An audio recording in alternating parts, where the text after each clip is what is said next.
On today's show, the San Diego Padres get a much-needed series win on the back of nasty Nick Pivetta. As special guest, Jake Garegnani of CBS at San Diego joins to answer the big question as well. Has Nick Pivetta been the best signing of the entire offseason? We'll get to it on today's show. Don't go anywhere.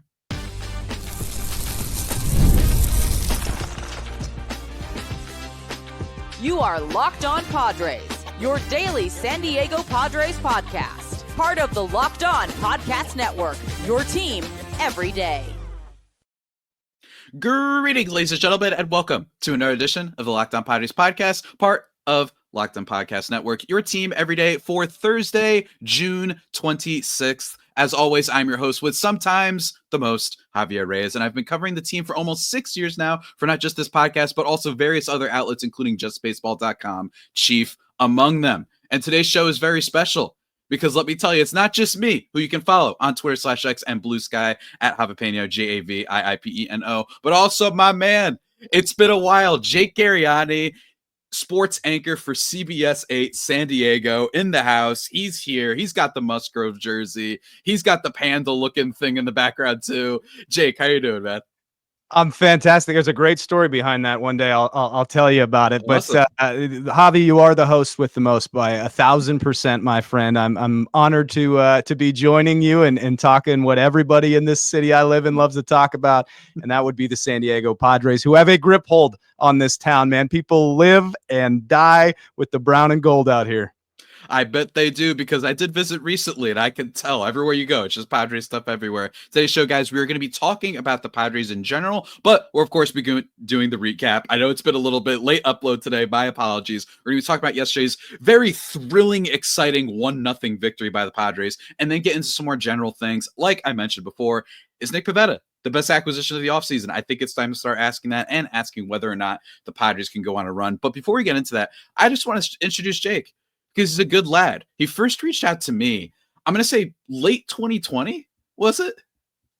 That feels about right. Late 2020, whenever this baby became the merger, I think. Whenever Locked On and in Tegna and all that happened, I believe is when we started to get you on the airwaves out here in San Diego. Yeah, absolutely, man. And it was super, super fun. It was a fun project to work on. And obviously, family freaked out seeing me out on TV. That was really fun. Hopefully, we'll continue that tradition. And it has to be something, it'll give me something to work with at Thanksgiving. So, man, I'm super happy to have you on. For those tuning in, though, Jake is going to be frequenting the podcast a lot because he's actually like there. He's actually like on the field, like in the clubhouse, talking to people and not just citing Fangraphs wins above replacement and having little Pikachu people behind him and whatnot. So Jake is going to be a really big help for making this show better and more intimate, more personal with all the people in San Diego. I'm really, really excited about that, man. But let's just talk about it. Let's talk about yesterday's game real quick, because there really isn't much to talk about. That's why, right? The Padres win this one by a score of 1-0, and it was a pitcher's duel. A lot of people have been talking online, Jake. They love bringing up, I don't know if you've heard, but a lot of former Padres prospects are on this Nationals team. And one of them, Mackenzie Gore, was there going up against Nick Pivetta. Pivetta ends up winning this one. What was your immediate kind of takeaway from this game? My immediate takeaway was it was a battle of what is and what was, right? What was Mackenzie Gore and all these great prospects that the Padres shipped over in some sort of trade. I can't remember off the top of my head who they got back, but some sort of trade that the Padres made with the Washington Nationals. And then it was a battle of what is in Nick Pivetta and the signing. And really, Mackenzie threw the ball great, 6 innings, a 1-run baseball, but Nick Pivetta one-upped them. 7 innings, 3 hits, 10 Ks. It was just a brilliant performance from Nick Pivetta. And I'm one of those baseball fans. I'm old school, baby. 1-0 is sexy to me. So I am all about what happened yesterday at Petco Park. I was down there covering the game. We got to get in there, and we talked in the clubhouse. And the thing that your fans may not know, or for those that don't follow Nick Pivetta really well, is this cat is all business, Javi. We go in there and we're talking to him after the victory, and he is just straightforward. Yep, felt good, but I need to build on it. It was great to get the 1 run, and we need to play baseball better. I mean, I love this dude. He is the definition of a bulldog. He showed it yesterday, and Javi, on a day that the team really needed it, with the bullpen being taxed after the Burgert injury. So I think a lot of what Nick did was huge yesterday. And let's look 2 series wins now back-to-back against all right, lesser opponents, but still Mhm. 2 series wins, which is huge when you talk about this entire month of June. I know we'll get more into that, but I thought it was a Yeah. big win yesterday. In their 13th one-run ball game of the month, by the way. Yeah, it's been like, look, here's the thing. It doesn't surprise me at all that Nick Pivetta is a baseball sicko, not whatsoever. Because ever since that start he had here in my territory, out on the East Coast in Yankee Stadium with the rain, and he's just like going back and still trying to throw, like just yeah, just like this guy's locked in. And I think that that's been a big storyline for the Padres this year is just how much their starting pitching has been inconsistent. Michael King hurt, Dylan Cease, one of the most inconsistent pitchers in baseball right now. And then you have just a ton of injuries on the back end, some unproven guys. But having a guy like Pivetta, even if his numbers aren't necessarily always otherworldly, but a 3.36 ERA for a guy who ostensibly was who you expected to be your third or fourth starter probably is a huge, huge success. And the one run that the Padres do get in this game, it is worth pointing out, a Luis Arraez single, who I've been giving some flack on this show just because he hasn't always been that great. But Jake, great point. Obviously, Nick Pivetta locked in. Other thing I think is worth talking about is just the lineup changes this week. Xander Bogaerts out from yesterday's game with shoulder soreness after yesterday's kind of home plate slide. Padres been being a little bit weird, by the way, on the base paths lately. I think that the lineup order is a big storyline. All right, they don't do this. This is not a team that tends to tinker with things too much. But they were hitting Arraez fourth. They're hitting him third. Then yesterday they hit him first, and he went 3 for 4. So I just like to see at least some edits to a lineup that has been a little bit shaky despite the star power this year. And look, the thing about Mike Shildt is he is loyal sometimes to a fault, and he is not going to make somebody feel like they're not performing well for this team. And that's a reason that the lineup stayed the way it did for as long as it did. Mike Shildt always backs his players. Now, we were talking to him a few times, and he said, I've been thinking about this for a long time. He doesn't make quick decisions. That's not what Mike Shildt does. So he's been thinking about changing the lineup for quite some time. And yesterday, to your point, Arraez drives in the one run. It's a good thing he was at the top of the order for that situation. Yeah. So I think it's something we all saw coming. It's something that the Padre lineup needed was this shakeup. Is that lineup that we saw against the Nationals in the series finale the one he's going to roll with the rest of the year?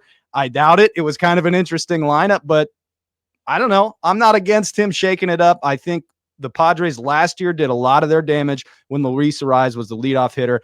I'm a firm believer that he should be the leadoff hitter. I understand why Tatis has been in that role, but I think the lineup that he's starting to tinker with is a better, more powerful lineup than what we opened the year with. Absolutely, man. And we're going to talk a little bit more about this game, but not before we really got to talk more about Nick Pivetta, because I think it really is fair to start talking about whether or not this guy has been the best acquisition of the offseason, and one that I was super high on. So all of you commenters, all right, that say I don't know anything, eat it. All right, we're going to talk about that, guys. But first, a word from one of our sponsors.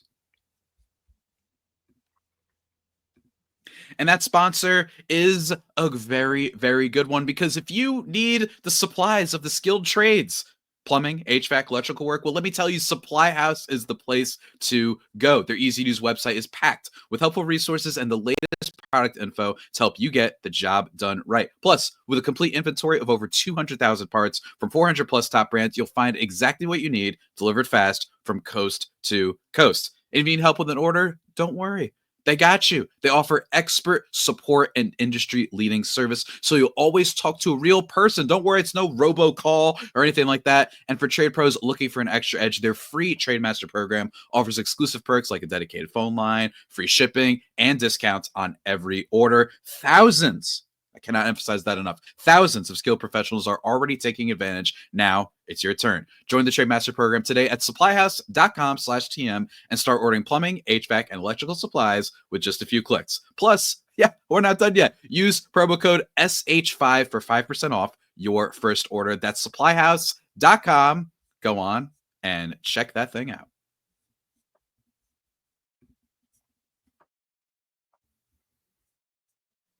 And just like that, everybody, we are back here on the Locked On Padres podcast. Do not forget to go check me out on the socials at Twitter/X and Blue Sky at Javapeno, JAVIIPENO. Feel free to follow Jake as well, by the way. Duh. You can follow him at Jake Garegnani on Twitter/X. Be sure to do that. Great on-field stuff, man. But let's get into the nitty-gritty. Let's talk about Pivetta. Like you said, 7 innings, 3 hits, no earned runs, no walks, 10 Ks. This has always been a guy with great strikeouts. This has always been a guy that, has been consistent. He's thrown a lot of innings over the past few years. And that's what made me excited about him. And he was top 15 in strikeout rate. Like, just a solid guy. When he's your number 4, you're thrilled. But I don't want to act and pretend that I knew he was going to be this good. And don't get me wrong, he is very prone to long balls, right? He can have those moments. And this month, in fact, and as of late, he has been a little bit, mixed results, I'd say, right? In April, he had an ERA of 2.22. Then in May, an ERA of 4, which isn't terrible. And then June, 4.71. But that was at a 6 before yesterday's start. So he really did not salvage, but bettered his month as a whole after a little bit of a rough patch that I think just happens for pitchers who give up hard contact that he does. But thankfully, Petco, we love you so much sometimes, man. We love you. But Jake, the big question is this. Has this been one of the best signings of the offseason? Because for me, you got to put it in at least a tier list, right? You got to put it in at least the A+ or S tier for me because of the Padres' circumstance, right? And I imagine you've been hearing about that, especially in San Diego. I feel like the morale was awful post Roki Sasaki signing with LA. Like, what was that like, I think, over there? Oh, dude, the sky was falling. The season was over. When the Padres missed out on Roki Sasaki, it was the end of the season before it started, my friend. I mean, it was done. And you hit the nail on the head, Javi. The thing with Nick Pivetta is he grabs the ball every 5th day. He was exactly what the Padres needed in the situation of the signing. And the dude, let's not forget, pitched in Philadelphia. Whoa, the ball flies out of there, doesn't it? In Boston, the ball flies out of there, doesn't it? And you said it. You said, thank God for Petco Park. Well, he's just been huge for this ball club as they try and tread water pretty much through the month of June and through a lot of these pitching injuries. And so have a couple of other people. Not an offseason signing, but I mean, Randy Vasquez has pitched pretty well for what you're asking about in a guy that's like helping this pitching staff kind of stay afloat, and not only stay afloat, but really be the anchor for this team. And Nick Pivetta has been the forefront of it. It just seems like one of those guys where you go, every time he grabs the ball, I feel confident our team can go out there and win. And he just shoves. The dude, as I used the word already, is a bulldog. You feel like he ain't going to take nothing from anybody, and I love that about Nick Pivetta. So to answer your question, yes, he's been one of the best offseason signings, especially when you consider what a team's needs were. Now, another guy that might fall right into that category also happens to play for the San Diego Padres, and that would be Gavin Sheets when you consider best offseason signings on a minor league deal for a dude that's doing what he's doing. For literally nothing. So and Javi, it's like one of those things where if the Padres were going to be successful this year, they were going to need to hit on some of these cheaper options that they brought in. Gavin Sheets, Jose Iglesias, Jason Hayward at the time was a thought. Obviously, they've hit on a couple of these dudes in Pivetta and Sheets, and it's been big. And Jose Iglesias has won the team a couple of games. So Pivetta's been brilliant for this team. If that ERA stays anywhere near where it is and he continues to go out there, I mean, the guy's 8-2, and I know wins and losses are what they are in this league, but dude's been brilliant. Absolutely. And it's also worth pointing out, by the way, that Adrian Morejon got the save yesterday. Obviously, Robert Suarez being used a lot, but love Adrian Morejon. And for my everydayers, go check out yesterday's episode when I broke down him specifically. So that's right. I was early. I did my episode on Morejon perhaps maybe too early. Who knows? But go check that out for a little bit of a deeper dive into that. I like what you say about Pivetta too, because then you've got there's just such a mixture of personalities, I feel like, on this team. And from what I have heard too, and I imagine you've heard the same, it really feels like this is a clubhouse that has grown over the years, right? Like, it hasn't always been perfect. It hasn't, which granted, sometimes I look at these reports and I say, well, they're bad. So of course everybody's going to be a little bit on edge and not necessarily, happy doodah, right? But it does feel like they have such a nice eclectic mix there. And it's really funny. You're going to go from Dylan Cease, who's this sage Pokemon lover and frisbee thrower and meditation guy, and Nick Pivetta's I'll pitch in the rain. What else do you need from me? You know what I mean?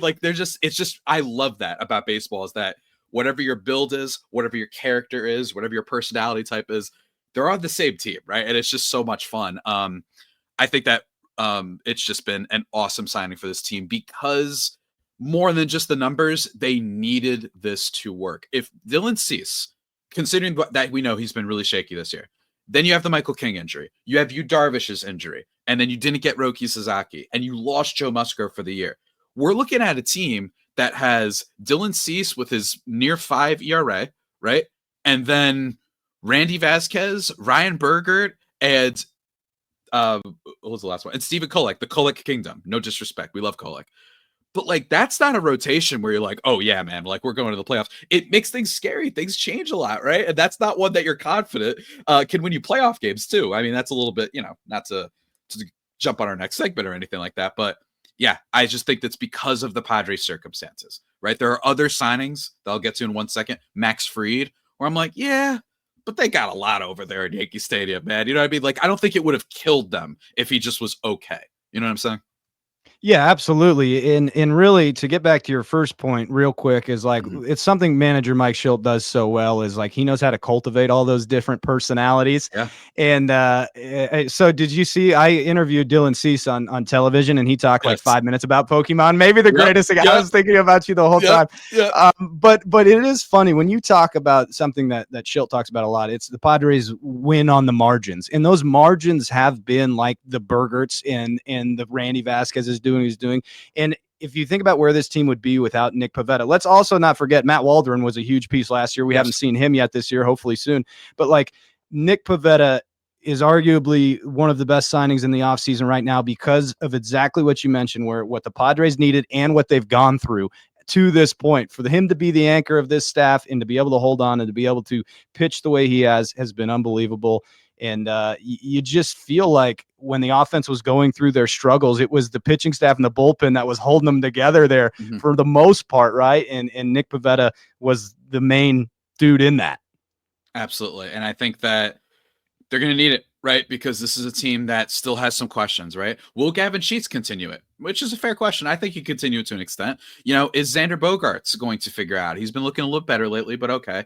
Tatis, is he a superstar that can carry a team? Offensively, at least. He's been great defensively. We don't know exactly. Like, there are still a lot of questions with this offense. It's not going to be Philadelphia level where you're like, oh, Aaron Nola had one of his days where he was bad. Whatever. Bryce Harper, go hit for us. It doesn't matter, right? Like, it just feels like this is a team that is going to be their strength. And that was what was expected, is you need to come through. Bullpen has been questionable lately. Talked about this on the show in high leverage situations since May 1st. They have been 17th in baseball, probably improved a little bit, especially with the last 2 games, but overall still questions. But Nasty Nick is not one of them. And guys, we're going to continue talking about Pivetta and just really quickly sprinkle in some other guys that have been a little bit better potentially as MLB signings, and then talk about the future of the team. Just what is the vibe going forward? And maybe Jake will share some top secret intel. That's right. You get everything on this show, guys. So don't go anywhere. Before we get to that, one more word from our sponsors.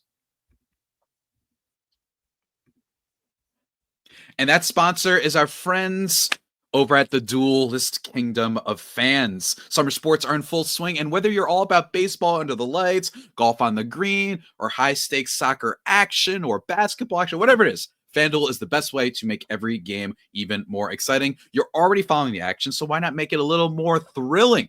Add some stakes, and with FanDuel, you can get in on the game while your friends are getting sunburned at the beach. FanDuel, officially on the right side of history when it comes to enjoying the beach. Thank you very much. Go check that out, guys. If you're new to FanDuel, do not worry. New customers can bet just $5 and get $150 in bonus bets if your first bet wins. Open the FanDuel app today or visit FanDuel.com to get started.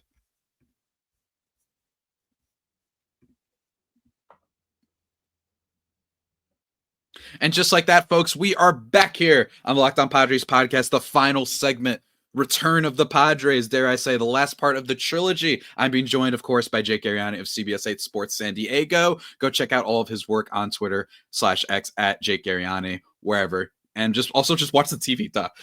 Like, you know what I mean? Like, duh, I should have said that, by the way. Just go check him out on there, duh. Really quickly, I want to just shout out some other players that have been really great in Major League Baseball, because I do think maybe this is just the echo chamber, but sometimes people are like, oh, we're the best. We're the only ones that found, hidden gems. And actually, there's been a lot of really good ones this year. Max Fried, mentioned him before. He's been excellent, a borderline Cy Young contender. Paul Goldschmidt for the Yankees as well. Alex Bregman for the Red Sox. Aroldis Chapman, I just got to appreciate that this might be one of the great athletes, at least in the top 10 of this generation. A guy who throws 100 we're on like year 17 of him doing this without major injuries.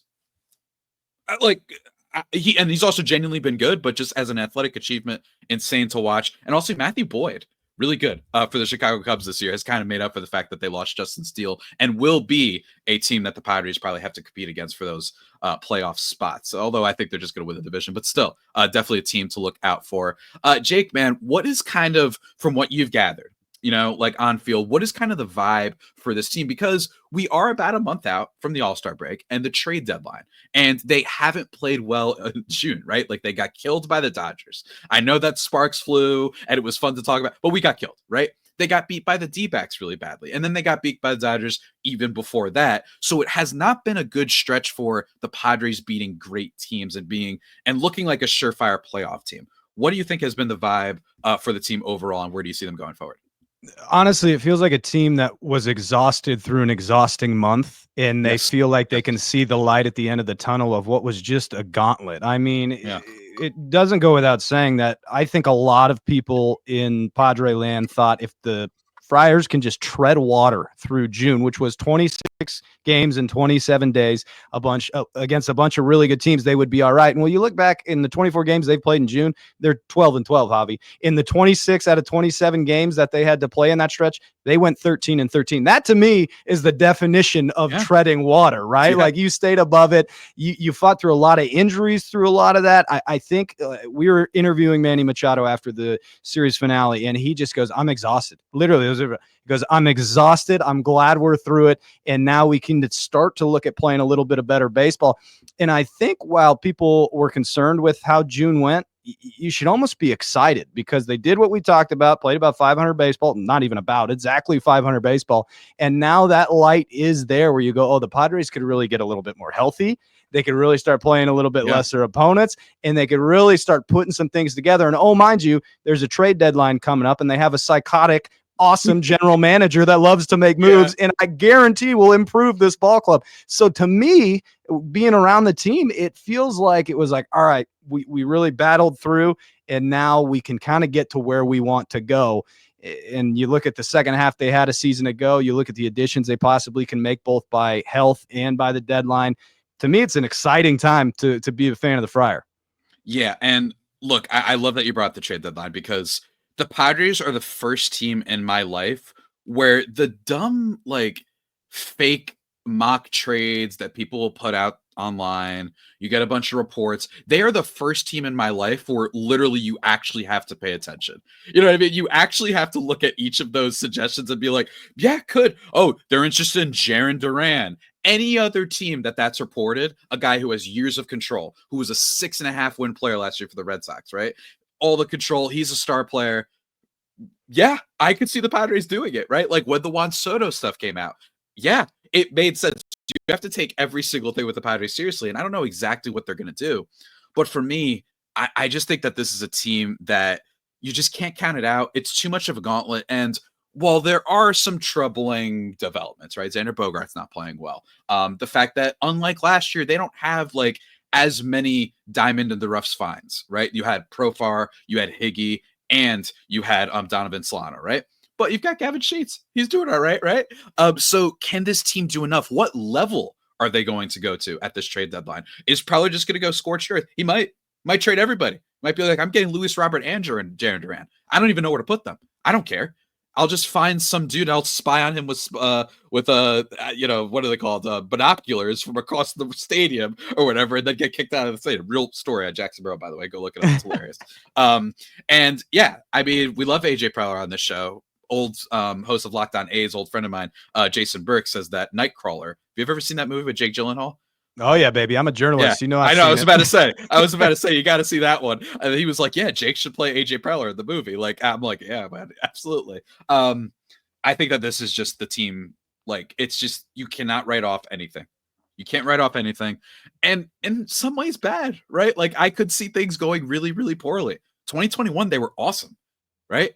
And then they fell off. But the injuries is such a great point. And it's so boring sometimes to say injuries, because it feels very whiny, I think, for a lot of people. But Michael King, Yu Darvish, just getting consistently, and we've just pleased Jackson Merrill, stop leaving for a day or two at a time and then a week at a time. Xander Bogaerts, all these people being healthy.